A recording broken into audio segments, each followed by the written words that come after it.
오늘은 우리 집 컴퓨터 왜 이렇게 느려 터졌는지에 대해서 한번 알아보고 효율을 끌어올리는 방법까지 빠르게 한번 알아보도록 하겠습니다. 내부 이유까지 하셔서 네. 나열하자면 엄청 많은데 기억나는 걸로 위주로 말씀을 드려보면, 첫 번째가 아직까지 HDD, 그러니까 우리가 흔히 하드라고 부르는 부품을 쓰시는 분들이 간혹 있으세요. 너무 관심이 없으시면. 그래서 옛날 컴퓨터 쓰시기도 하고, 요즘에는 거의 그렇게 기본으로 나온 사람이 없지만 간혹 그런 분들이 있고, 두 번째가 백그라운드 프로세스를 너무 과다하게 실행이 되는 부분들이 있어요. 이게 무슨 말이냐면, 컴퓨터 키셔가지고 컨트롤 알트 딜리트 하셔서 작업 관리자 딱 클릭하시면은 거기 백그라운드 프로세스 딱 눌러보시면 생전 처음 보는 프로그램들이 있을 수도 있어요. 사용자마다 다르기 때문에 설명드리기 좀 어려운데 어쨌든 그거 한번 좀 정리해 주시고요. 그리고 여기 연관돼서 시작 프로그램도 있거든요.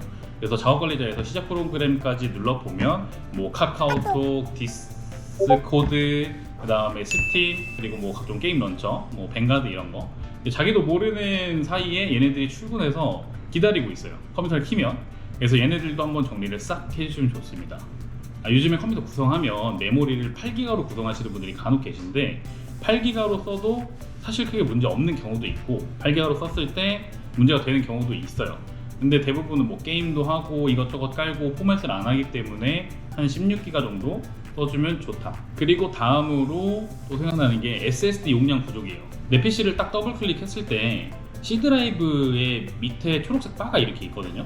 그 초록색 바가 거의 끝까지 차서 90% 이상이 넘어가면 빨간색으로 변해요. 그러면 SSD가 삐진 거예요. 여기서 이제 빨간색 안으로 살짝 들어가서 초록색으로 변할 수 있게 정리를 좀 해주셔야 됩니다. 그렇게만 돼도 속도 향상이 엄청 눈에 보여요. 쓸데없는 거 좀 지우라는 말씀이시군요. 맞습니다. 쓸데없는 걸 좀 지워줘라. 뭐 쓸데없는 게 뭔지는 각자 다들 아실 거예요. 마지막으로는 사실 절대 없어질 수 없는 문제 중에 하나죠. 발열이에요. 전자기기들이 가지고 있는 고질적인 문제이기 때문에 해결을 해야 하고, 고프로 같은 액션캠도 야외에서 촬영을 하다 보면 뜨거워지면서 꺼지는 경우가 간혹 발생을 해요. 그게 다 발열 때문이고, 컴퓨터도 마찬가지입니다. 집에 놓고 가만히 놓고 쓰지만 발열 때문에 그런 경우가 있고요. CPU와 GPU가 본인들이 살려고 좀 시켜줘라, 이런 식으로 해서 나오는 현상이 스로틀링이라고 해요. 그래서 그 현상을 겪게 되기 때문에 느려졌다라고 볼 수 있게 되고요. 그런 현상을 없애기 위해서 조금 컴퓨터도 쉬는 시간을 주는 게 좋습니다. 장시간 게임은 그 건강에 해로울 수 있다는 게 컴퓨터의 건강을 그쵸. 컴퓨터가 그게 AI가 얘기하는 거예요. 장시간 건강을 좀 지켜줘라. 일단 냉각하는 방법을 알기 전에 왜 그런지를 먼저 알아야 돼요. 과열의 원인, 그러니까 발열의 원인을 먼저 알아야 되고, 첫 번째가 이거는 사실 다 비슷해요. 세상에서 컴퓨터 본체를 열어본 사람보다 안 열어본 사람이 더 많아요. 이거는 제가 장담할 수 있습니다. 그래서 컴퓨터 본체를 딱 오랜만에 딱 열면 먼지가 그 안에 이제 그 생태계를 이루고 있어요. 간혹 가다가는 뭐 바퀴벌레, 거미줄에 걸린 뭐 애들, 이렇게 해서 여러 애들이 있는데, 이 팬에 이 먼지가 쌓이게 되면 발열 해소를 못하니까 그런 게 좀 첫 번째 문제가 되는 경우가 간혹 있고, CPU와 쿨러 사이에 있는 서멀그리스라는 도포하는 제품이 있는데요. 이게 조금 시간이 지나게 되면 딱딱해져요. 진짜 그냥 돌덩이처럼 딱딱해지기 때문에, 딱딱해지는 원인은 CPU가 발열이 나게 되면 이 액체가 점점 굳으면서 고체화되는 거예요.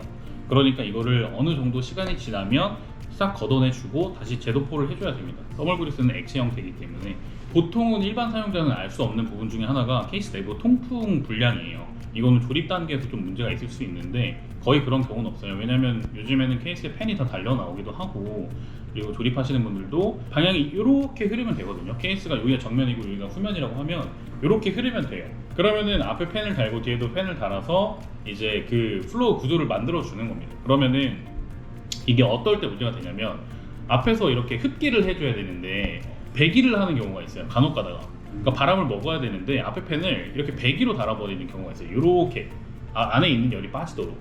근데 밖에도 이 뒤쪽에도 이렇게 배기로 해줘야 되는데 여긴 또 이상하게 된 거예요. 그러니까 흡기가 되는 경우, 아니면 양쪽 다 배기가 되는 경우, 양쪽 다 흡기가 되는 경우, 이럴 경우 좀 이상해지는 거죠. 그리고 이게 첫 번째랑 조금 비슷한 경우인데, 팬이 이미 고장나 있는데 모르시는 분들이 있어요. 너무 안 열어보다 보니까 팬이 고장났고, 그리고 돌아도 뭐 이 정도? 그러니까 원래 왜 이렇게 돌아야 될 게 돌면서 자기 혼자 명상을 하는데도 이걸 모르는 거죠. 이 친구가 지금 뭘 하고 있는지 모르기 때문에 직무 일기를 하고 있었다. 그리고 작업량이 많아지는 경우, 이게 대표적이에요. 앞에서 말씀드렸던 건 그냥 관리에 대한 소홀과 미흡 때문에 나왔다면, 실질적으로 정말 이 발열에 관련해서는 작업량이 정말 많은 경우, 작업량이 많다는 거는 3D 영상 작업도 렌더링도 뭐 20시간 돌려야 되고, 연구소나 딥러닝 학습을 할 때도 24시간. 이 연구원들이라고 하는 사람들은 컴퓨터가 죽든 말든 일단 자기 연구를 해야 되기 때문에, 그래서 이제 컴퓨터가 꺼지는 걸 원치 않습니다.